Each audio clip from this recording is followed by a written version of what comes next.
Welcome, everyone, to episode 76 of Ohio Unsolved. I'm your host, Matthew, and in today's episode, we're going to hear about two deaths with lots of mystery around them. Two girls found dead in two different hotels with so many unanswered questions. So let's just get right into the episode. Everyone sit back, make sure to lock your doors and windows, and get ready for Ohio Unsolved.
Our first story is about the death of Elisa Lamb. On February 19th, 2013, the body of Canadian tourist Elisa Lamb was recovered from a large cistern atop the Stay on Main Hotel in downtown Los Angeles, where she had been a guest. She was last seen alive on January 31st and was reported missing by her parents on February 1st. Her body was discovered by a hotel maintenance worker investigating complaints of flooding and low water pressure. Interest in Lamb's disappearance increased on February 13th when the Los Angeles Police Department released security camera footage of her behaving erratically in a hotel elevator on the day that she was last seen alive. The video went viral, while an autopsy performed on February 21st was inconclusive in determining the manner of Lamb's death. The LA County Coroner's Office subsequently ruled the death an accident, with bipolar disorder being a significant contributing factor. Guests at the Stay on Main sued the hotel over the incident, and Lamb's parents filed a separate suit later that year. The latter was dismissed in 2015. Some of the internet interest noted what were considered to be unusual similarities between Lamb's death and the 2002 horror film Dark Water.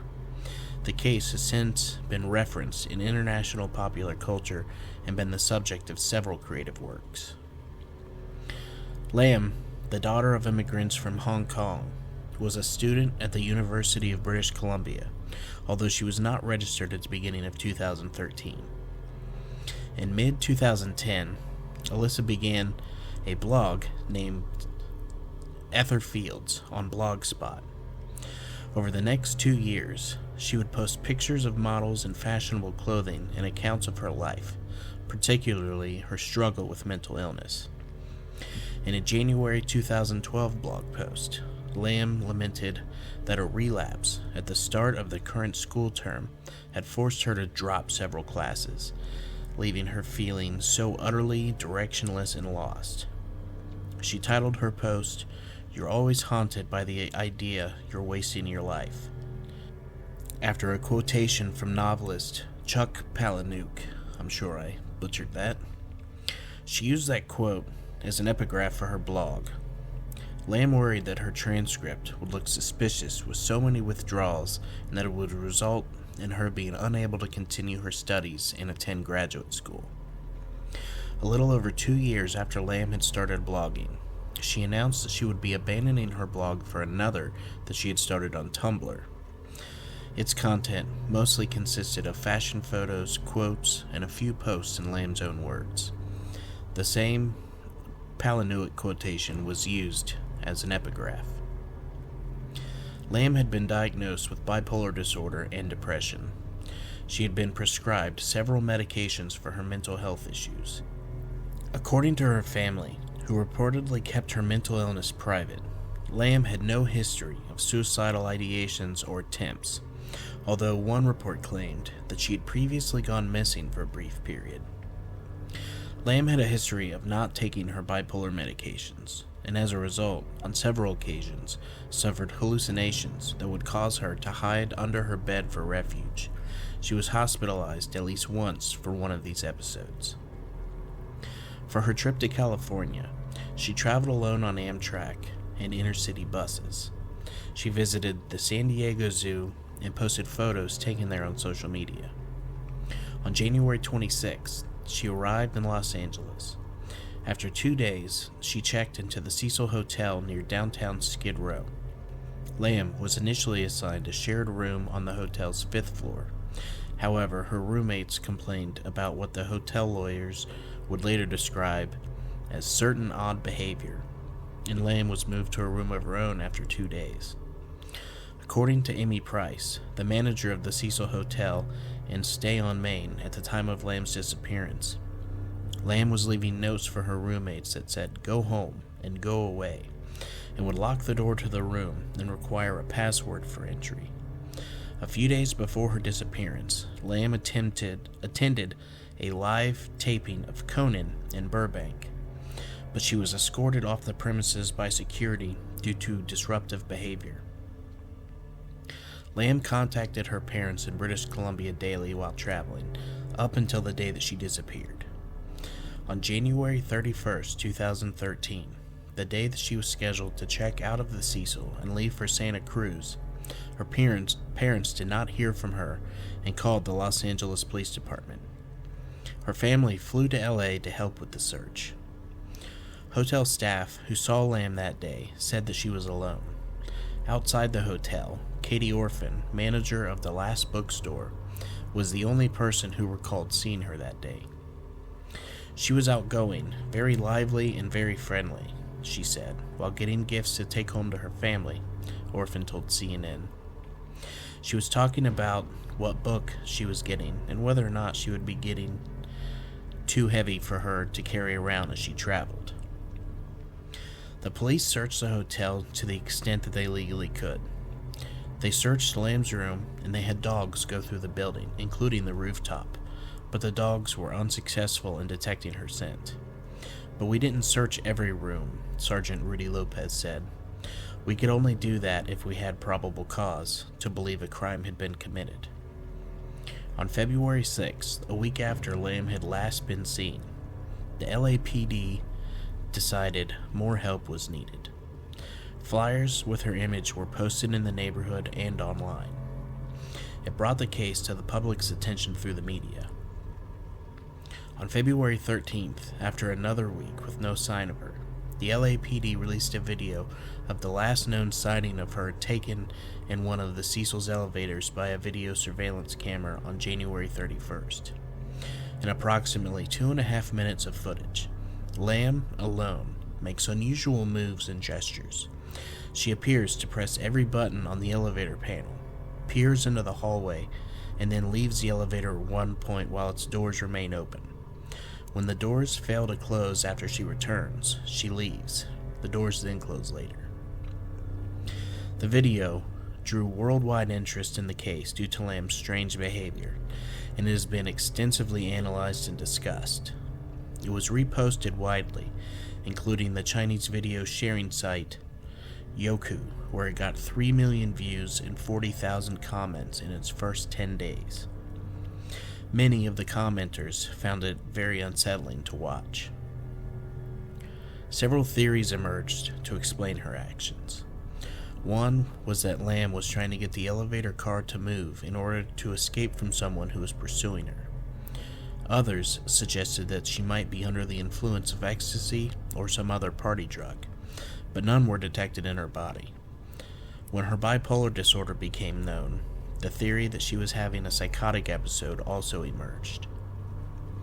Other viewers argued that the video had been tampered with before being made public.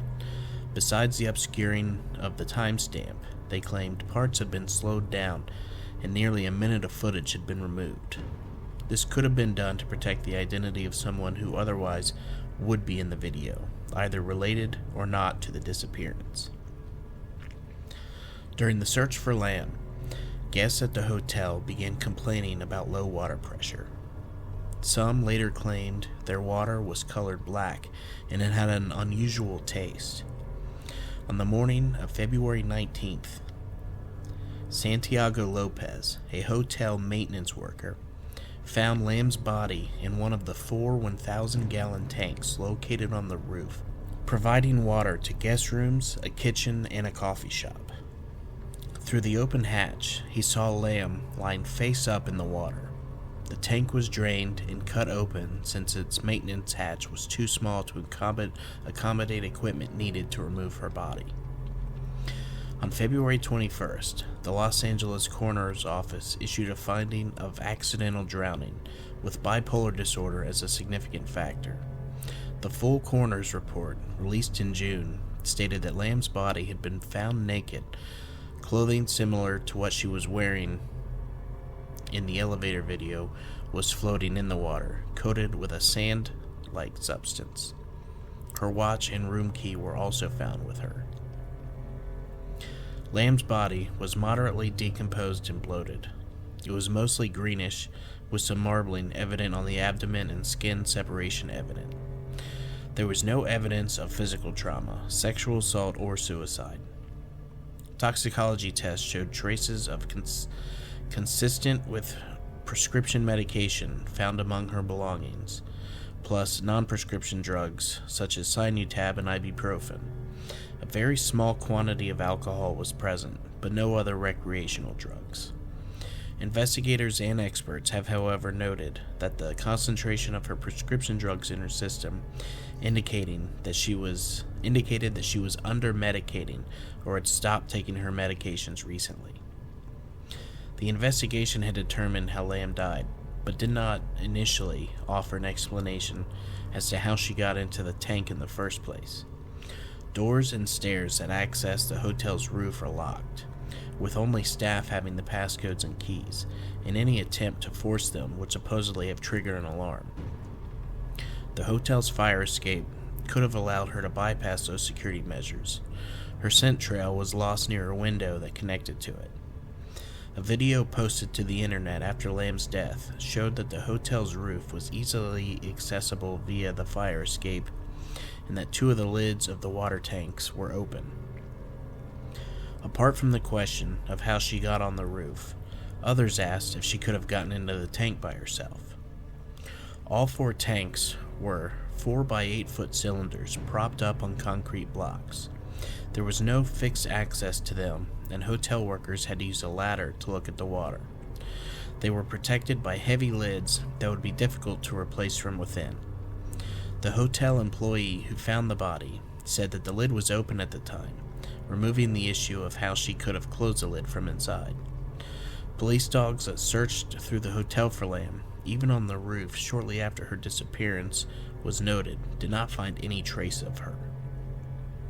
Proponents of the theory that the elevator video shows that she was under the influence of illicit drugs are not dissuaded by their absence from the toxicology screen, suggesting that they might have broken down during the period of time her body decomposed in the tank, or that she might have taken rare cocktails of such drugs that a normal screen would not detect. The very low level of her prescription drugs in her system and the number of pills left in her prescription bottle suggested that she was under-medicating or had recently stopped taking her medication for bipolar disorder, which might have led to a psychotic episode. The autopsy report and its conclusions were also questioned based on the incomplete information. For instance, it does not say what the results of the rape kit and fingernail kit were, or even if they were processed. It also records poolings of blood in Lamb's anal area, which some observers suggested was a sign of sexual abuse. One pathologist noted that it could have resulted from bloating in the course of the body's decomposition, and her rectum was also prolapsed. The coroner's pathologists were ambivalent about their conclusion that Lamb's death was accidental. Since her death, her Tumblr blog was updated, presumably through Tumblr's queue option that allows posts to automatically publish themselves when the user is away. Her phone was not found either with her body or in her hotel room. Whether the continued updates to her blog were facilitated by the theft of her phone, the work of a hacker, or through the queue is not known, nor is it known whether the updates are related to her death. In September of 2013, Lamb's parents filed a wrongful death suit, claiming the hotel failed to inspect and seek out hazards in the hotel that presented an unreasonable risk of danger to Lamb and other hotel guests, and seeking unspecified damages and burial costs. The hotel argued it could not have reasonably foreseen that Lamb might have entered the water tanks, and since it remained unknown how Lamb got to the water tank, no liability could be assigned for failing to prevent it. In 2015, the lawsuit was dismissed.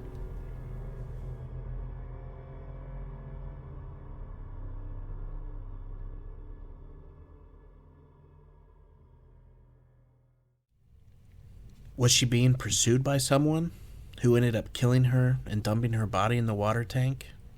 Or was it all by her own hands due to an episode from her bipolar disorder? Myself, I'm leaning more towards foul play, but there's no way that she put herself in the tank by herself. But unfortunately, we may never know the truth. Now, our next story is very similar. It's about the mysterious death of Kenneka Jenkins. Kenneka Jenkins was a 19-year-old student from Chicago, Illinois, who was found dead on September 9th, 2017, inside of a latched freezer at the Crown Plaza Chicago O'Hare Hotel in Rosemont, Illinois, after attending a party there the prior day. The medical examiner's report found Jenkins' death to be accidental. Alcohol was found in her system, were thought to have hastened the effects of hypothermia sustained by Jenkins remaining inside of the freezer. While the Rosemont Police Department did not suspect foul play, they stated that their investigation was incomplete. Jenkins' family and friends criticized the initial police response, and a lawsuit was subsequently filed against the hotel and others. Kenneka Jenkins was with friends at a party that took place in room 926 of the Crown Plaza Hotel in Rosemont, a suburb of Chicago. The party started at 11:30 p.m. on Friday, September 8th, 2017. An acquaintance who arrived at the party noticed that Kenneka appeared to be swaying back and forth as she embraced him in a hug. Several witnesses reported seeing her drink cognac, but did not see her partake of any marijuana or other drugs. Another witness reported that Kenneka wasn't acting like her usual self, noting that she would dance a little, but later appeared to be sad and went to go sit down. She was briefly seen with others walking through one of the halls in the hotel. Camera footage later surfaced of Jenkins staggering near the front desk at 3:20 a.m. About 1 hour later, Kenneka's friends contacted her mother, Teresa Martin, who arrived at the hotel around 5:30 a.m. to assist in the search. She proceeded to knock on many guest doors from the top floor to the bottom until a hotel employee called 911 to complain. Hotel management stated that they could not provide access to video footage from the night before until someone had reported her missing to the police, who officially reported her missing to hotel management at 1:15 p.m. Saturday. Family members later characterized the initial police response as lacking in urgency. A first check of camera footage that focused on entrances and exits turned up nothing. But at 10 p.m., police spotted footage of Jenkins stumbling through the hotel. Her whereabouts remained unknown until she was found in the hotel's freezer and pronounced dead at 12:48 a.m. Sunday. She was found lying face down on her side with one shoe off. There was no sign of trauma other than a small cut on her foot. The temperatures inside the freezer was found to be 34 degrees Fahrenheit or 1 degree Celsius. approximately 2 hours after the doors had been left open. The freezer, which was on and working, was described as a walk-in freezer within a walk-in cooler and was part of an unused kitchen. Lights were apparently turned off in both chambers when she entered them. Questions remained as to why the freezer was turned on, although it was reportedly being leased out to a restaurant using space in the hotel. Motion detecting security cameras showed Jenkins staggering, apparently intoxicated, through the hotel's hallways, eventually arriving at the kitchen, where she rounded a corner towards the freezer. They claimed the freezer door itself was out of the camera's sight, but later it was confirmed that a working camera faced the freezer door. On October 6, 2017, the Cook County Medical Examiner's Office ruled Jenkins' death an accident. The autopsy report found no illegal drugs in her system, but her blood alcohol level was found to be 0.112. Traces of, and I'm going to butcher this, topiramate, Topiramate, a drug used to treat epilepsy and migraine headaches, were also found in her system, although she was never prescribed this medication.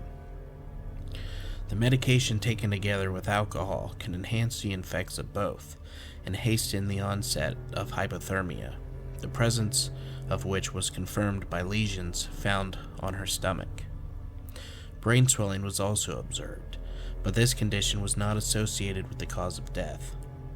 The Rosemont Police Department issued a statement the same day, saying that while no foul play was suspected, their investigation had not yet been completed. Jenkins' friends' stories remained inconsistent as to exactly what had happened after the party. After she went missing, one friend texted about how Jenkins was drunk and missing. The reply came back, "Find Kenneka," and "I can't believe y'all lost her." They told Martin that Kenneka had gone downstairs with some people, but they left her alone to go and retrieve a cell phone from one of the hotel rooms. In 2018, the family's attorney, Jeffrey Feiger, filed a $50 million lawsuit against the hotel and others. He displayed photos of a freezer door showing that it had a lock button from the outside and suggested someone may had inadvertently locked the freezer door. This was contradicted by the security camera, which recorded no other footage since August 30th, nor any after Jenkins footage. The photos seemed to not be of the actual freezer door, which latched shut but apparently had no lock. A white circular handle on the inside, which would have enabled a person to exit on their own, appeared to be in good working order. The attorney asserted that the hotel had the means to lock off the kitchen area, as it had a pair of plywood doors with a padlock.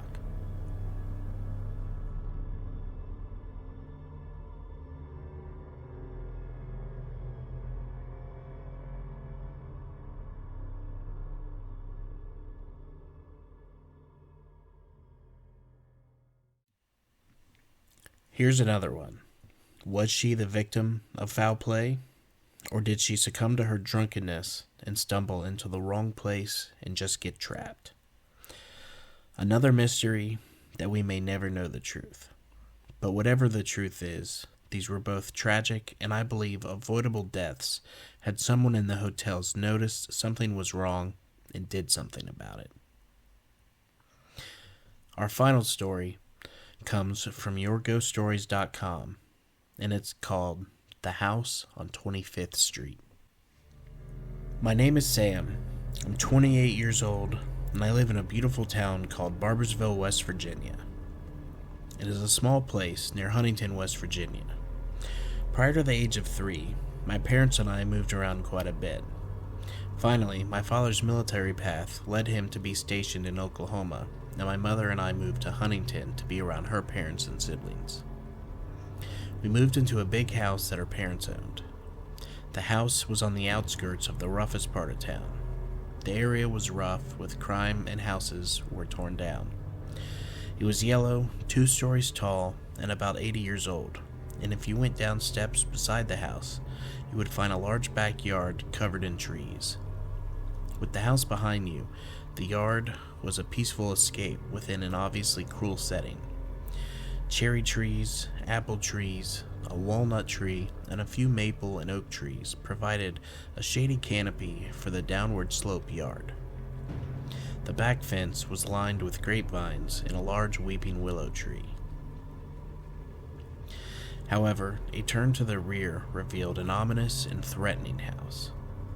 It was taller from the rear because of the basement, which was visible from the side. The basement was accessed by opening a large square door that always reminded me of a barn door. The basement was terrifying, especially to a small child. The floor was dirt, and there was no working light fixtures. If you stepped up to the right side of the basement, there was a room typically sealed. My mom let me in there a few times, and it revealed a workbench area that appeared trapped in time. Old, turn-of-the-century tools were lying scattered, covered in decades of dust and webs. The basement also housed the furnace and yard tools.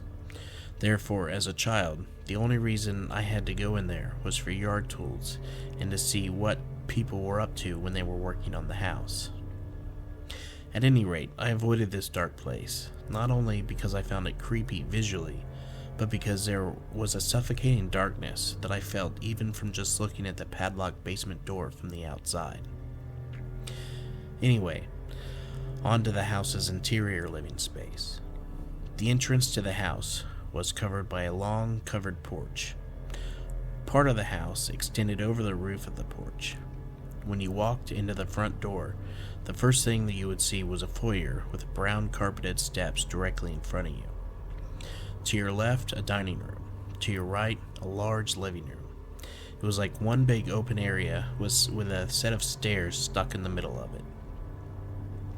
If you went to the right of the stairs by the living room, you would eventually get to a door that led to two more options.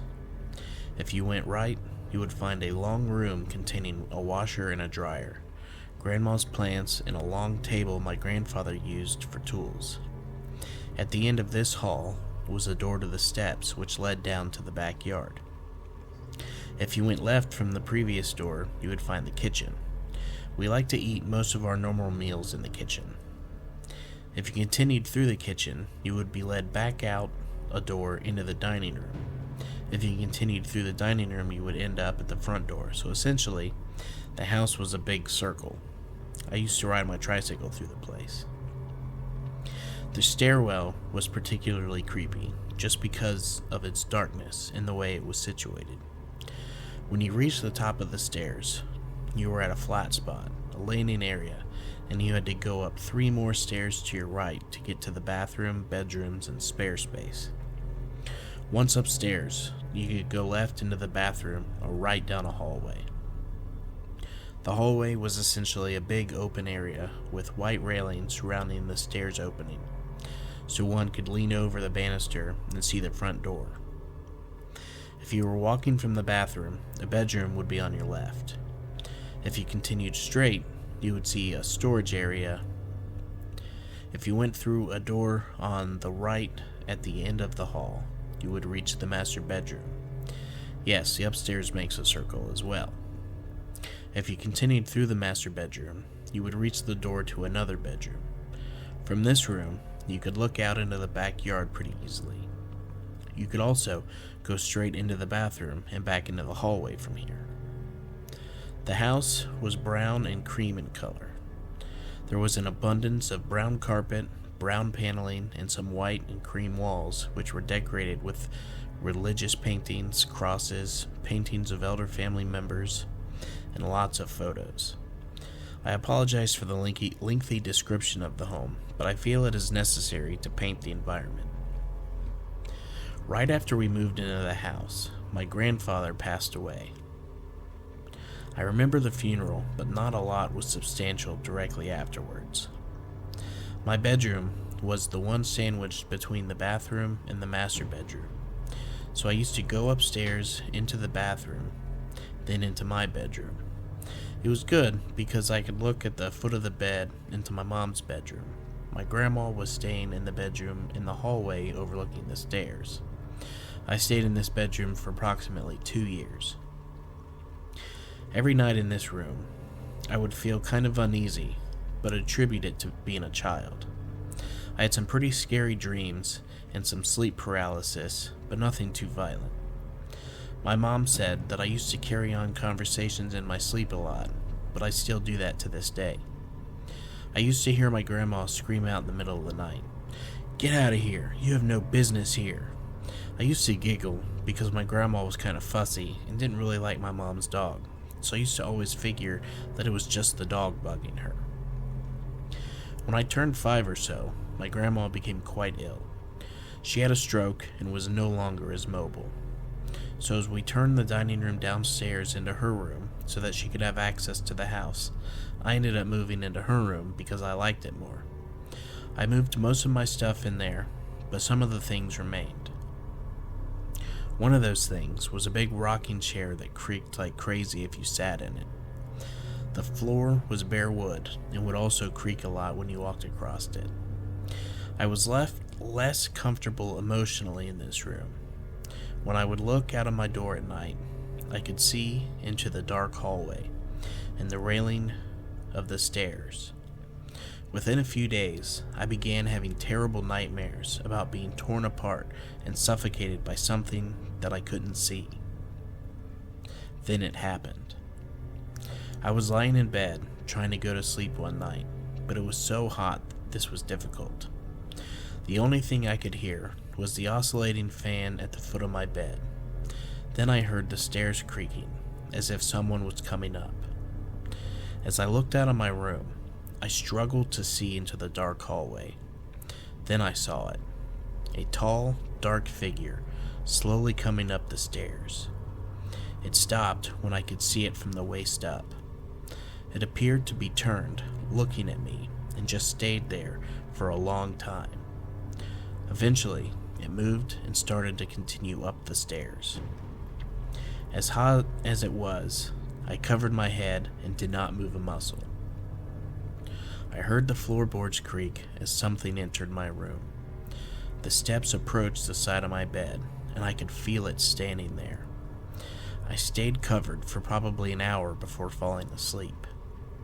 I don't remember what I dreamt, but as I awoke, I experienced sleep paralysis. However, it was much different than before. I felt as if I was being squeezed by something terribly cold. I could hear a pulsating hum, much like electricity, that grew louder and louder until I finally managed to move and sit up. This was the first of many, many nights.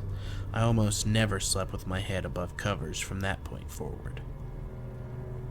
Every time I would do this, I would scream for my mom and she would comfort me. She didn't make any guesses as to what it was or mention whether or not she thought that I was telling the truth.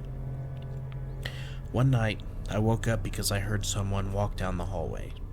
I managed to whimper, "Mom?" And then I heard my dog growling and barking. He never did this. She never did this. She was a very calm dog. My mom came out into the hallway and turned the light on. She was telling Shaggy to stop, and I came out to see what she was doing. She was standing there barking at the storage room at the end of the hall. She did this until my mom took her into her room. We went back to bed, and I slept comfortably. On the worst night that I can remember, I woke up to a loud storm. I was 6 or 7 at the time. Lightning was filling my room, even with a lamp on the side table. Suddenly, the power went out, which meant my light went out as well.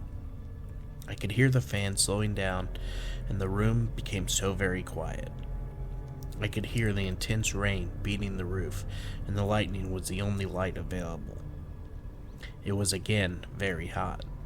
I remember sweating from the heat and the fear. Then I heard a footstep creak on my floor. I slowly covered my head, as hot as it was. I tried to not make a sound. The footsteps slowly approached my bedside. Then suddenly, I felt like I got hit with cold energy. I felt like I was being torn out by electricity. I was shaking and I couldn't scream. I was uncovered at this point and could hear the loudest scream imaginable. It sounded like it was inside of my ears. I finally managed to call out, "Mom!" At this point, I felt myself freed and I fell to the floor. The power came on, the light at my table came on, and the fan began spinning again. My ears were ringing and my body was burning. At this time, loud footsteps thumped through the hallway and a door slammed shut. The door to the back bedroom that connected with the bathroom. My mom must have woke up when she heard the door slam and came to find me in the floor. She asked me if I was okay and picked me up and put me into bed. She looked over me and found large handprint bruises on each of my arms. Things seemed to be kind of quiet for a couple of weeks, so I became somewhat comfortable around the house. One night, I was riding around the house on my tricycle, as I like to do. I stopped at the foot of the stairs suddenly and was compelled to look up. It was so dark, I couldn't tell if I was looking at anything. Then behind me, I heard a loud thump on the front door. I was startled, and I didn't know whether to run or not. Then I heard loud scratching coming from the top of the door. I split like lightning and ran to my grandma and mom. They looked outside, and nothing was there. This scratching became a regular occurrence, as did thumping sounds coming from the basement. We could often hear them while eating or watching TV. Sometimes the toilet upstairs would flush on its own, and we would all be downstairs. Sometimes at night, I would hear something like someone sitting in the rocking chair in my room. It would creak loudly with any movement. My grandma needed my help frequently, so I was used to her calling my name, but there were frequent times that I would hear her call my name, and when I would find her, she had never said anything. The activity seemed to die down a bit when my dad would be visiting on leave, but he was a very quick-tempered man. I remember one time he was so mad he threw me down in the hallway upstairs. I ran to my room and found a mirror on my dresser to be broken. That could be coincidence from vibrations, but it is interesting. My last summer in that house, before my parents' divorce, seemed a bit more calm. The bad dreams, the creaking floor, the scratching and thumping, all of it had died down. It seemed to follow the decline of my grandma's health. At least I thought it did. I was told many years later as a teenager that one of the times my uncles came over to fix a furnace, they noticed a spot in the basement that appeared to be damp. They dug it up to see if there was any kind of underground water leak. What they found? I'm so glad that I didn't know about it. They found bones in the floor of the basement. My mom said that they were in a small hole about 20 inches wide, but a few feet deep. I remember police being in the backyard once as a kid, but my grandma stayed with me in the house and wouldn't let me see. This house had belonged to my grandparents for probably 30 to 35 years, and my mom and her sisters did some growing up there. Mostly late teens. My mom told me that she had always been told growing up that the man who lived there prior to her parents had killed himself in the house, which always creeped her out. She also said that his wife had been declared missing for a long time before he killed himself, but she was never found. One of my aunts that lived there talked to me one day, and out of the blue she mentioned the black man. I asked her, was there a black guy in the house?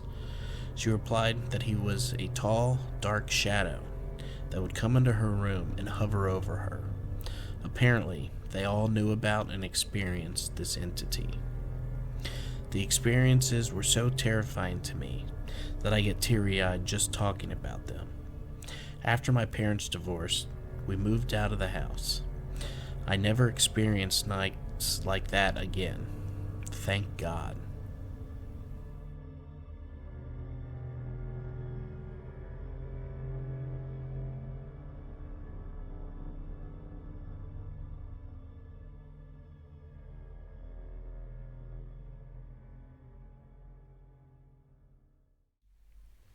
Well, that is going to do it for today's episode.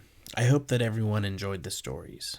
If you did, could you please rate and review on Spotify and Apple Podcasts? A 5-star rating really helps others to find us. Don't forget to join us on Facebook, follow us on Instagram, and subscribe on YouTube. And thank you in advance for subscribing on YouTube and helping to eventually reach my goal of 500 subscribers. Remember, once I hit 500 subscribers on YouTube, I'm going to release a YouTube exclusive bonus episode and also a giveaway. If you do enjoy the show, please consider helping to support us by joining on Patreon, with monthly bonus episodes being available from the $5 tier. Once again, thank you all for listening, and make sure to keep your doors and windows locked, and stay ready for Ohio Unsolved.